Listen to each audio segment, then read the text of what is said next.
Hey everyone, I've got a book to read to you called Make Way for Ducklings by Robert McCloskey.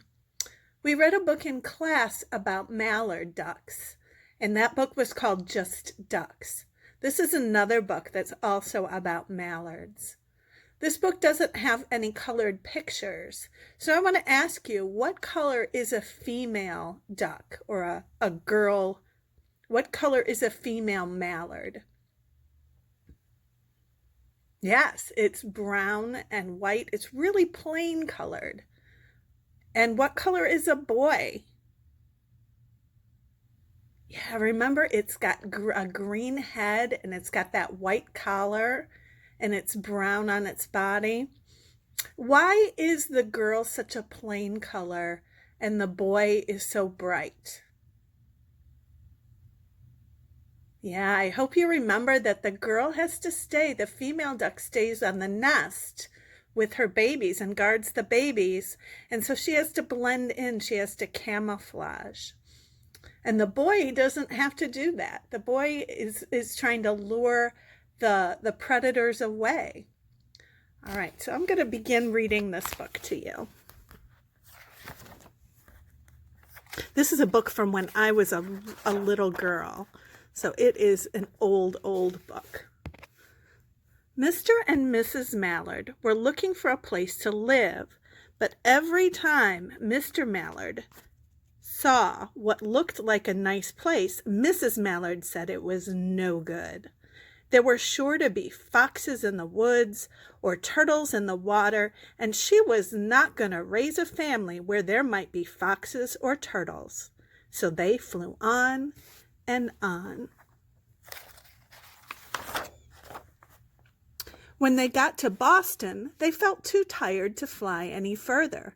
There was a nice pond in the public garden with a little island on it. The very place to spend the night, quacked Mr. Mallard. So down they flapped.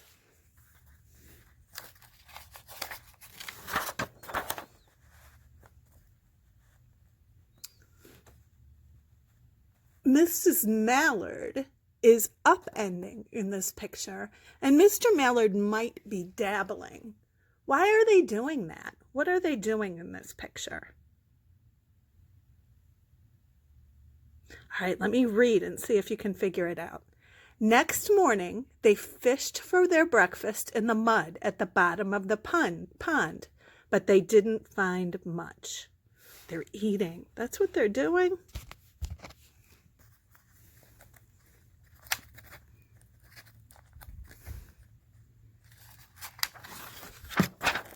Just as they were getting ready to start on their way, a strange, enormous bird came by.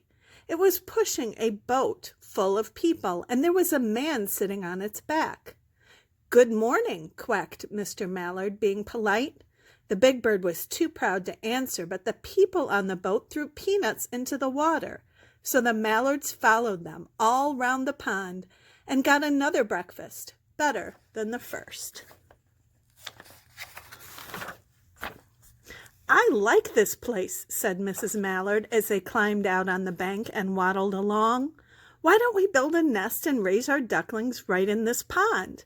There are no foxes and no turtles, and the people feed us peanuts. What could be better?" "Good," said Mr. Mallard, delighted that at last Mrs. Mallard had found a place that suited her. But "Look out!" squawked Mrs. Mallard all of a dither. "You'll get run over." And when she got her breath, she added, "This is no place for babies. With all those horrid things rushing about, we'll have to look somewhere else." So they flew over Beacon Hill and round the State House, but there was no place there.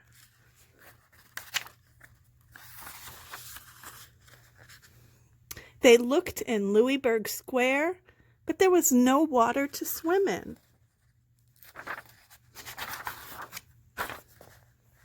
Then they flew over the Charles River. "This is better," quacked Mr. Mallard. "That island looks like a nice quiet place, and it's only a little way from the public garden." "Yes," said Mrs. Mallard, remembering the peanuts. "That looks just like the right place to hatch ducklings." So they chose a cozy spot among the bushes near the water and settled down to build their nest, and only just in time, for now they were beginning to molt. All their old wing feathers started to drop out, and they would not be able to fly again until the new ones grew in. This page uses the word molt. What does molt mean? Let me read it again for you. Only just in time, for now they were beginning to molt. All their old wing feathers started to drop out. So molt means that their wing feathers drop out. There she is on her nest.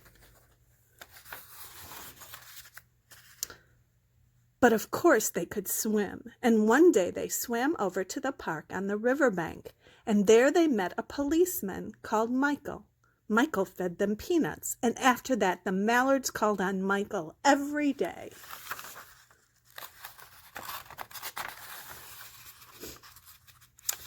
After Mrs. Mallard had laid 8 eggs in the nest, she couldn't go to visit Michael anymore because she had to sit on the eggs to keep them warm. She moved off the nest only to get a drink of water or to have her lunch or to count the eggs and make sure they were all there.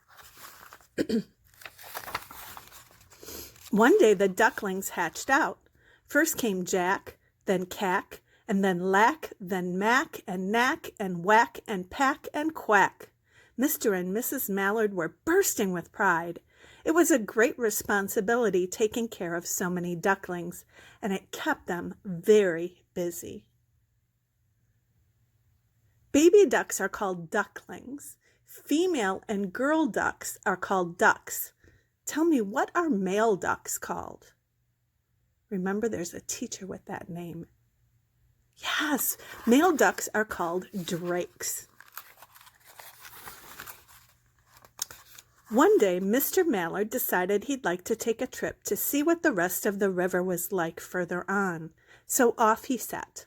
"I'll meet you in a week in the public garden," he quacked over his shoulder. "Take good care of the ducklings." "Don't you worry," said Mrs. Mallard. "I know all about bringing up children." And she did. She taught them how to swim and dive. Ooh, I left one out. She taught them to walk in the line, to come when they were called, and to keep a safe distance from bikes and scooters and other things with wheels. So what sort of things did Mrs. Mallard teach her ducklings? Yes. When at last she felt perfectly satisfied with them, she said one morning, "Come along, children, follow me." Before you could wink an eyelash, Jack, Cack, Lack, Mack, Knack, Whack, Pack, and Quack fell into line just as they had been taught. Mrs. Mallard led the way into the water, and they swam behind her to the opposite bank. There they waded ashore and waddled along until they came to the highway. Mrs. Mallard stepped out to cross the road. Honk, honk, went the horn on the speeding cars. Quack, went Mrs. Mallard as she tumbled back. Quack, quack, quack, quack, quack, went Jack, Cack, Lack, Mack, Knack, Whack, Pack, and Quack, just as loud as their little quackers could quack. The cars kept speeding by and honking, and Mrs. Mallard and the ducklings kept right on quack, quack, quacking. They made such a noise that Michael came running, waving his arms and blowing his whistle.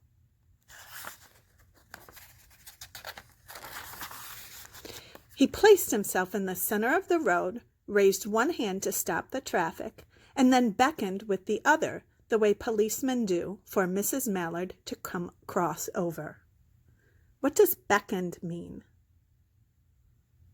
Yeah, beckon means when you say come here, when you move your finger like that. Remember, use your pictures to help you. As soon as Mrs. Mallard and the ducklings were safe on the other side and on their way down Mount Vernon Street, Michael rushed back to his police booth. He called Clancy at headquarters and said, "There's a family of ducks walking down the street." Clancy said, "Family of what?" "Ducks!" yelled Michael. "Send a police car, quick!"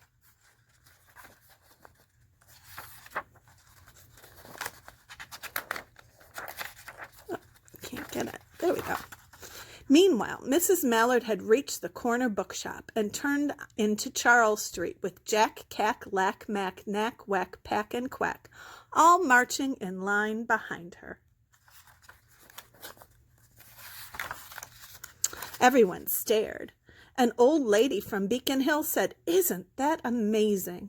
And the man who swept the street said, "Well now, ain't that nice?" And when Mrs. Mallard heard them, she was so proud, she tipped her nose in the air and walked along with an extra swing in her waddle.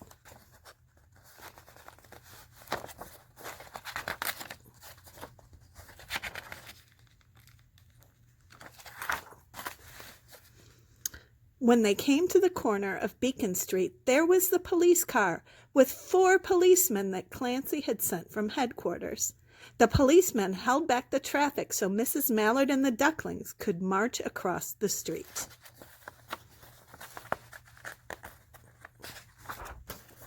Right on into the public garden.